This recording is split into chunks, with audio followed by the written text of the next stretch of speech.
It is time now to know what's on the front pages of Nigerian newspapers. Lawyer and social development advocate Jide Ologun, as well as lawyer and public affairs analyst Tunji Abdulhamid, are here in the studio. Gentlemen, good morning. Thank you for joining us. Good morning. All right, let's begin with the blueprint. Buhari transmits 13.98 trillion naira 2022 budget estimate to National Assembly. Projects 6.54 trillion revenue, up from 5.6 trillion in 2021. Proposes 5.6 trillion deficit, 2.6 trillion value-added tax. Senate set to pass MTEF FSP on Thursday. All right, we move to the Daily Trust. National Assembly meets Buhari over insecurity. Others. We must restore peace, President. A meeting beyond dinner party. Lawan reps present 19-point demands.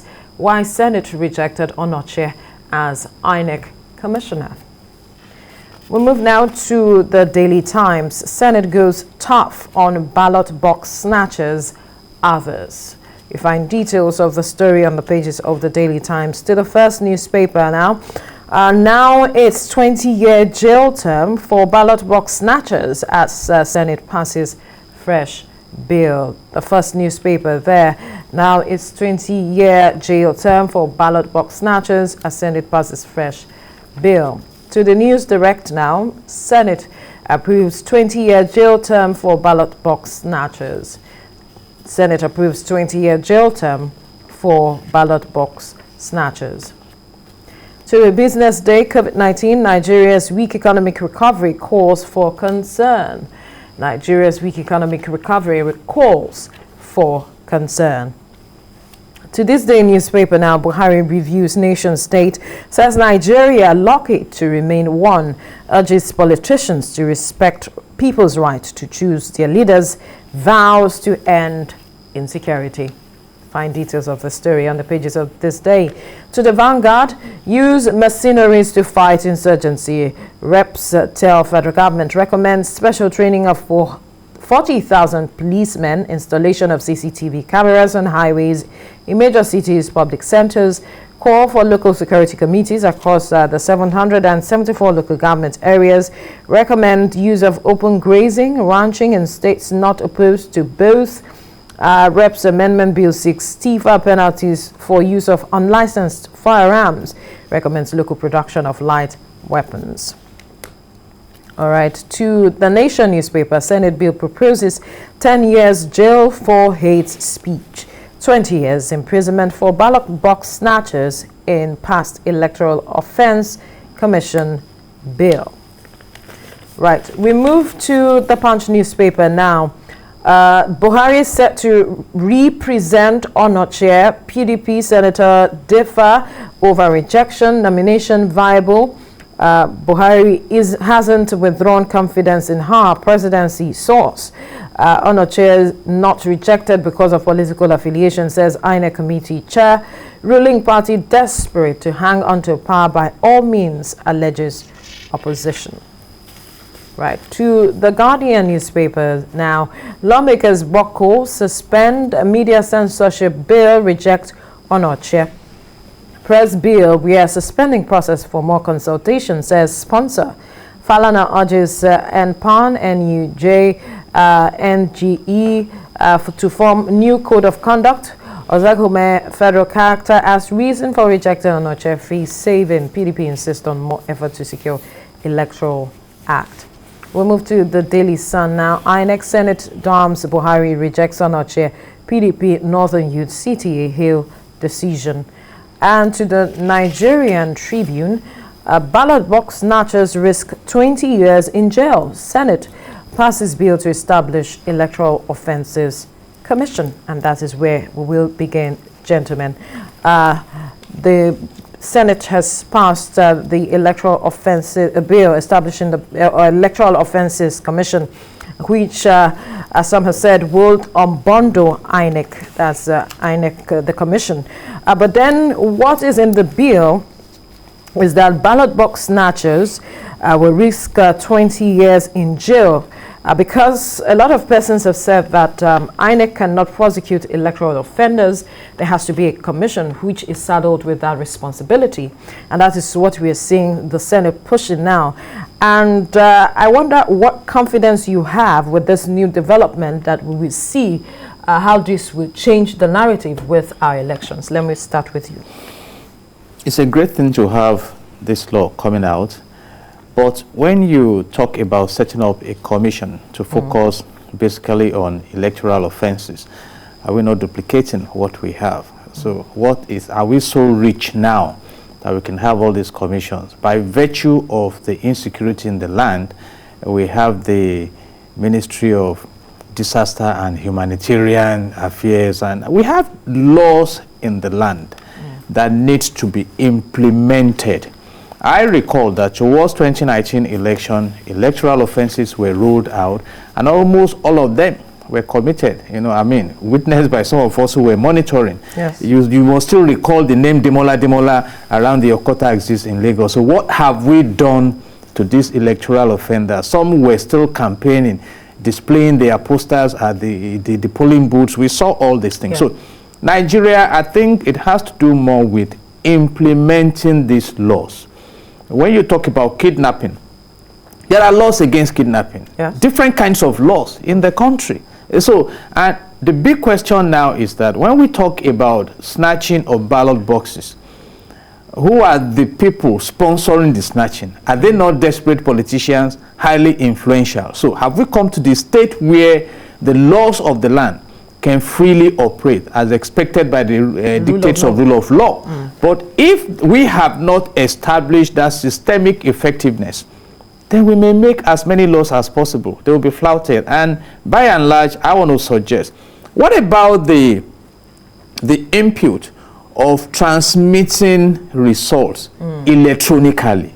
That will help us reduce the different... Exactly. And now, we suspect that some are moving against that very beautiful progressive input into our electoral laws. So there are several ways we can approach this, and I wish the country the best to quickly rise up and curb the insecurity attached to elections. And again, let's focus on the fact that politics in Nigeria has become a high yield venture. So when we try and attend to all these issues, we have better electoral experiences. All right, Tunji, let's get your perspective to this now. I wonder if you share the same view as Jide. We have laws, implementation being a challenge. But then let's look on the positives here. Are you confident that if this is passed into law, this will strengthen our electoral system? In as much I want to look on the positive, unfortunately, I have not seen the positive. So I cannot look at the positive when I don't see it. When you don't see it, right. You see, let me speak Yoruba. They said that what they have done is just one fear tele, one palapa. You see, Mr. Balogun, maybe I'm not good. You see, you are focusing on the symptoms, why not dealing with the foundational if I see this as an attempt to just rubbish the call for electoral e-voting and e-transmission of the results. You see, if we amend our electoral law to provide or allow for use of e-transmission and e-voting completely, there won't be need for electoral commission offenses or whatever. It will just go. The electoral commission they are creating now will just be like ICPC, a toothless bulldog. They will just be there. How many people have been sentenced today to prison through ICPC? ICPC was set up to regulate and control the activities of the civil servants who are corrupt or said to be corrupt. How many of them today have been sentenced to prison? How many of them are facing trial today? What has happened to them? You see, our problem is not about the law. We have so many laws in this country, multiple of law regarding this issue. And implementation and enforcement has been our problem. I've been involved in the prosecution of electoral offenders. We abandoned it thereafter.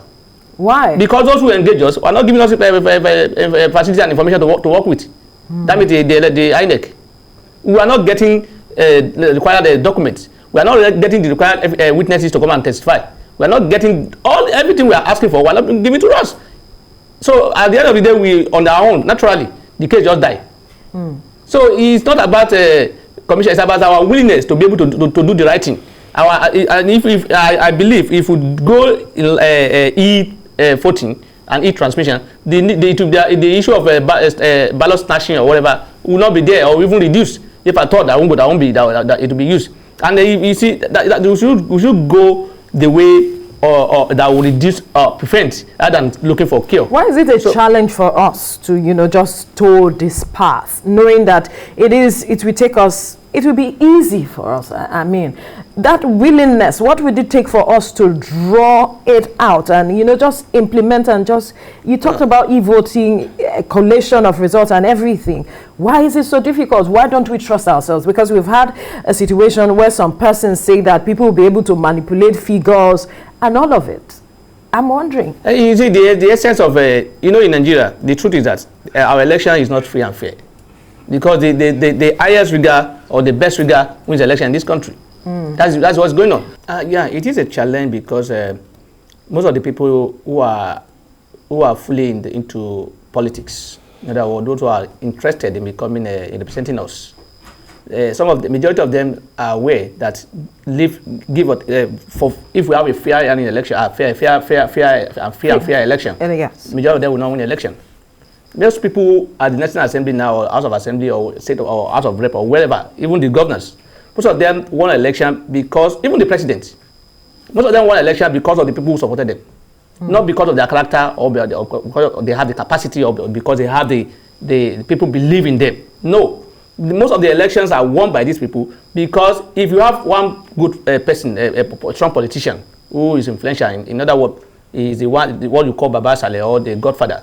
You'll be able to, and he's supporting you, whether you are good or not. You win the election. That's why most of them go to Godfather, because our political system has been in the situation whereby only one individual or few individuals are sponsoring the party, and when you sponsor the party, you must get something in return. So people believe in those areas. Once you are supported by one particular person, whether or not you campaign, whether or not you go to people, whether or not you are good. You are good. So they are afraid that if the election is free and fair, they may not be able to win the election. But isn't that posing a threat to our democracy? It is, because they are not there for your interest.